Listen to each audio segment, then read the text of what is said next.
Going to work as an actor was like going to a factory. Dale Robertson, who is 89 years old, finally broke the Hollywood myth he had been living under for 50 years with these words. There was something secret about the man who won over millions of fans in Westerns. He never wanted to be a star. From saying no to awards to staying out of the spotlight. This is the tale of how one of TV's most famous cowboys lied to everyone. She was born on July 14th, 1923, in a little Oklahoma town called Harrah. Dale Lemoyne Robertson was his full name. It was still early in Oklahoma's growth and change. It had only been a state for 16 years. Dale's family had lived in the area for a long time. In 1889, his grandparents took part in the Oklahoma Land Run, where people rushed to get land. Dale was proud of his roots because he heard stories about those hard times when he was a child. That Dale grew up during the Great Depression, a time when many families had a hard time. The Dust Bowl made things even worse for Oklahoma. Farms were destroyed by terrible dust storms that made it hard to stay alive. These storms happened when Dale was 8 years old in 1931. A wet sheet would be put over the window to keep the dust out. They would sometimes find dirt piles inside the house. They worked hard, but life wasn't always easy. His mom sold pies and jams to make extra cash, and his dad did odd jobs. Dale also put in some work on farms to make some extra cash by milking cows or picking cotton. Dale has always loved horses. Even when things were hard, his family always had a few horses. Dale rode them and took care of them for a long time. He was already a great rider when he was 10 years old. When a rodeo came to town in 1935, Dale saw professional riders do amazing tricks. He practiced even more because he wanted to be like them. He was riding in rodeos around town by the time he was 15 and even won a big event at the Oklahoma State Fair. He helped his family with the prize money. Dale went to Oklahoma Military College when he was 17. In high school, he was a great athlete, but now that he had fought professionally for money, he couldn't play sports anymore. He could start over at the military college. He worked hard and became a great athlete. To make extra money, he boxed on the side. A Hollywood director saw him after a fight and asked him to be in a movie, but Dale turned them down. He believed he was too young to quit school and his family to become an actor. The attack on Pearl Harbor on December 7th, 1941, cut Dale off from his time at the military college. Dale and a lot of other young guys chose to join the military. He quit school and put everything else on hold to serve his country. He began his training at Fort Sill in Oklahoma. After that, he went to Fort Riley in Kansas and joined the horse cavalry there. It was clear that Dale was a good boss. He was trained to be an officer at Fort Knox, Kentucky, where he became a second lieutenant. During the war, Dale fought in nasty fights. During the North African Campaign, he was in charge of tanks with the 777th Tank Battalion. During a fierce battle near Tunis in April 1943, his tank was hit. Dale miraculously made it out of the tank alive, but his crew did not. He got cuts in his legs from shrapnel that will scar him for life. Dale went back to the fight after he had rested. He was in Europe this time with the 322nd Combat Engineer Battalion. In September 1944, the enemy was firing heavily at his group as they worked to make a floating bridge across a river.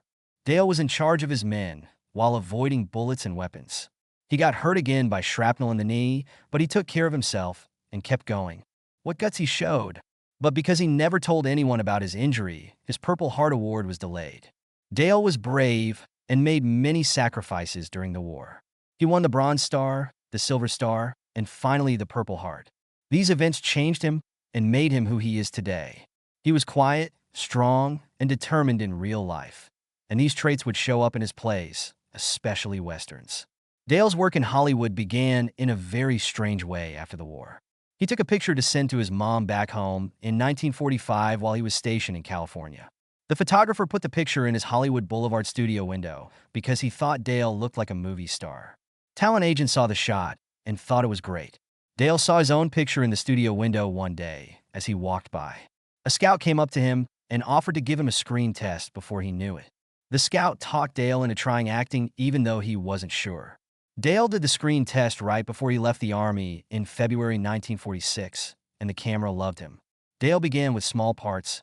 In 1948's The Boy with Green Hair, he played a police officer in his first movie.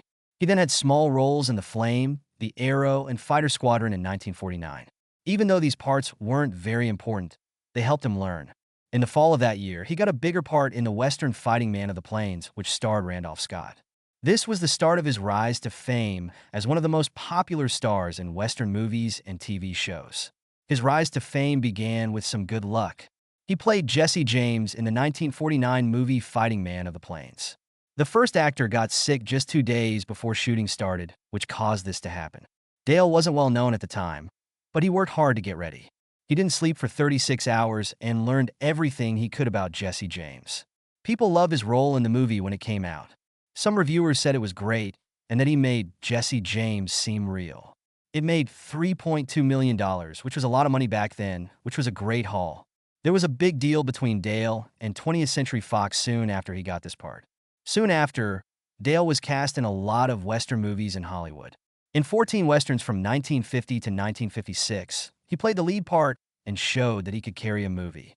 Return of the Texan, which came out in 1952, was one of his first big hits. The film made $4.1 million, and Dale's acting as a cowboy made him a great choice for the part. There was almost no break in his work during this time. He was in 4 Westerns in 1954 and hardly had time to rest. He told an interviewer that he slept in his own bed, but only 37 nights that year because he had to be on set for movies. Dale also put in a lot of work to make his parts seem real. For Sitting Bull, 1954, he lived with the Sioux for weeks and learned their language and way of life. Native American actors respected him for this, and they even made him an honored member of their group. They looked and sounded a lot alike, so people often said that Dale was like the famous star Clark Gable. It helped Dale early in his work that they were alike. He had a lot of opportunities because producers thought he would be the next Gable. Like he got the lead part in The Farmer Takes a Wife in 1952, which was supposed to go to Gable. That being said about Dale, though it wasn't always easy. People seemed to see him as a copy instead of the unique person he was. Dale began to choose tougher and more complicated parts, especially in Westerns, in order to stand out. This plan did work. In 1957, he played the lead role in the hit TV show Tales of Wells Fargo. It finally showed that Dale was his own person, not just a copy of Gable. Dale's whole career was formed by his love of Westerns. Westerns made up about 70% of the movies he made. He was in 63 movies between 1948 and 1970, and 44 of them were in this type. He wasn't just a type. Dale liked Westerns a lot. He once said that Westerns were important to the American spirit, and that he wanted to be a part of them. He always did his best to make the people he played seem real. Before making the 1956 movie Dakota Incident, he spent months learning how to ride a horse from the Lakota. People looked up to him and respected how hard he worked. It was very important to Dale to keep the past of the West alive. He began the Dale Robertson Western Heritage Foundation in 1962. He paid for projects that protected and praised the culture of the American West with his own money. His foundation gave these projects a lot of money over the years. Dale did a lot more than just Westerns. He helped tell their stories to people who would come after them.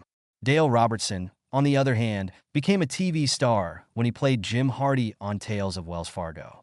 The show began on March 18, 1957, and was a big hit right away. It did well in the ratings, hitting 3rd place during its first full season from 1957 to 1958. It stayed popular for a number of years. People all over the world knew Robertson from his part as the Wells Fargo agent. The show had 201 episodes over 6 seasons. A lot of people liked the show because it mixed fact and fiction. Even though Jim Hardy was made up, the stories he lived in often featured real events and well-known people from the Old West. This pairing, like Jesse James and Belle Starr, made the show feel exciting and real. Robertson's horse riding skills made the story seem even more real. People on TV said he was one of the best riders, and people really liked his horse, Jubilee.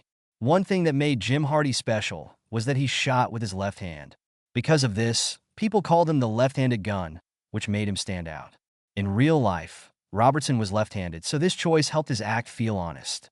As the show went on, fans learned more about Hardy's past, like how he was from Louisiana and was a drifter, who almost broke the law before he joined Wells Fargo. This made the figure more real and gave him more depth. The people who made the show, like James Brooks and Frank Gruber, worked hard to give Hardy a lot of different sides. He was more than just a tough cop. He was also a smart agent who used both his brain and his gun to solve cases. In the West, this made him unique, and it kept the show new and interesting. Robertson starred in a show called Iron Horse after Tales of Wells Fargo finished. The movie came out on September 12, 1966. and showed a different side of his playing. He played the gambler Ben Calhoun on this show. In a poker game, he gets a piece of a railroad. The story showed how Calhoun dealt with many problems while trying to finish building the train. Iron Horse was one of a kind because it had both Western action and Western business drama. There was also a lot of debate about the show because it showed Calhoun's relationships in a way that was risky at the time. A lot of people were shocked by how far the show went, and it made people talk.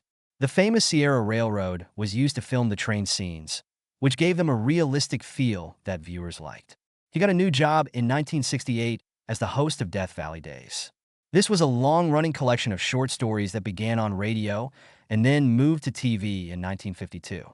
Robertson was the show's fourth and last host. He came after Stanley Andrews, Ronald Reagan, and Robert Taylor.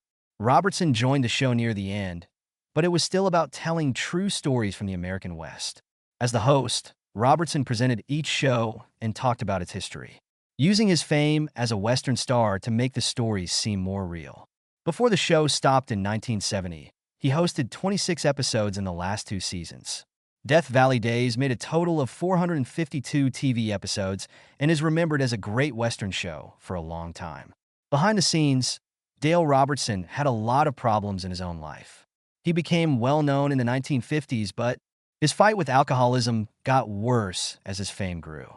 Back then, there was a lot of drinking in Hollywood, and the stress of being a star made things even worse for him. He had big problems in his personal life and at work because he drank too much. In 1956, when they were shooting A Day of Fury, he showed up drunk to work, which slowed down the work and made the crew angry. This was the first of many things that made me feel bad. After a year, on September 12, 1957, Robertson got into a fight at the West Hollywood Macambo nightclub. He is said to have hit another customer and had to be held by security.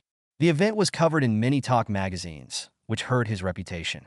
In 1958, there was one of the most shocking events. He was caught driving drunk in Beverly Hills on March 7th. Last night, cops saw his car weaving on Sunset Boulevard late at night.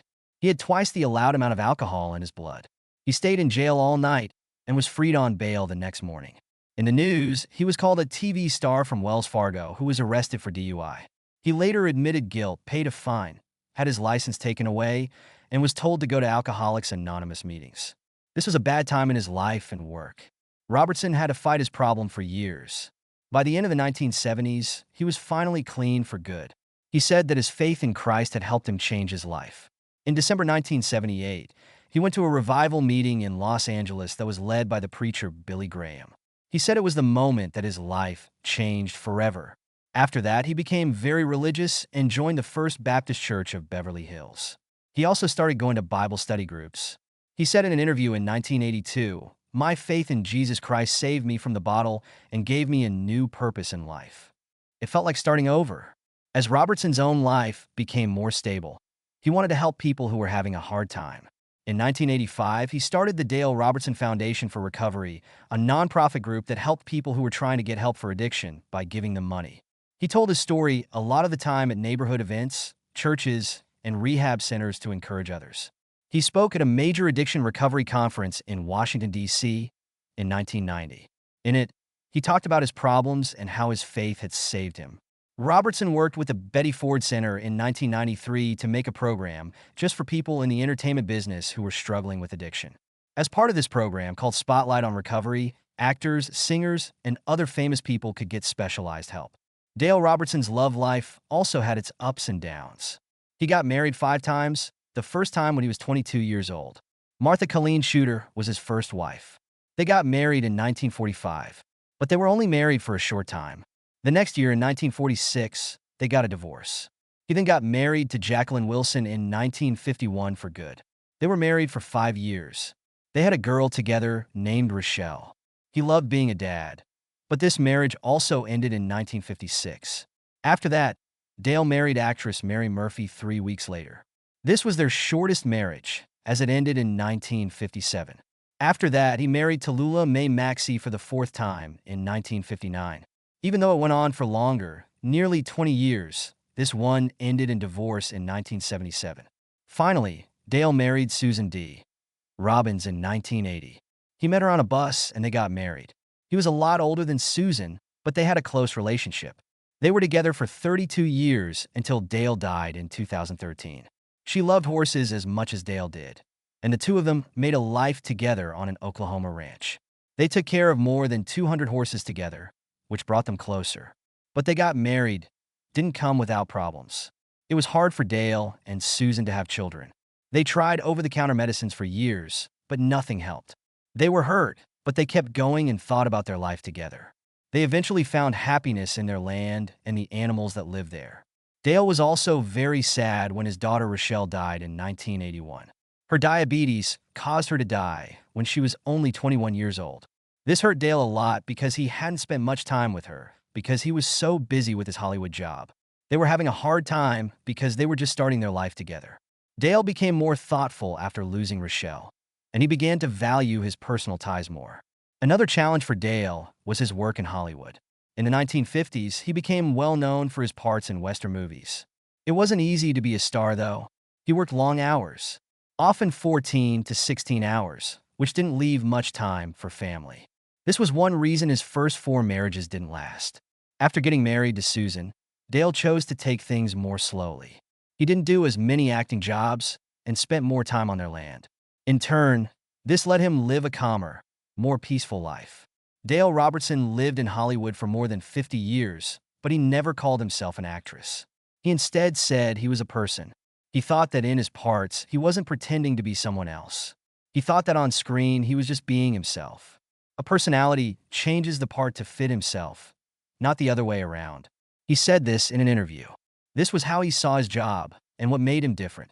Dale had strong opinions, especially about who should play the role of the cowboy. He didn't like it when actors from the East, like those from New York, were cast in Western parts. He told them they had no idea what it was like to be a cowboy. In a joke, he said that they couldn't sit on a horse that was tied to a post.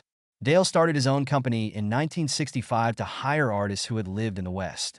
The people who made a TV show called Iron Horse once wanted to hire players from New York. Dale said he would quit if they didn't hire real cowboys.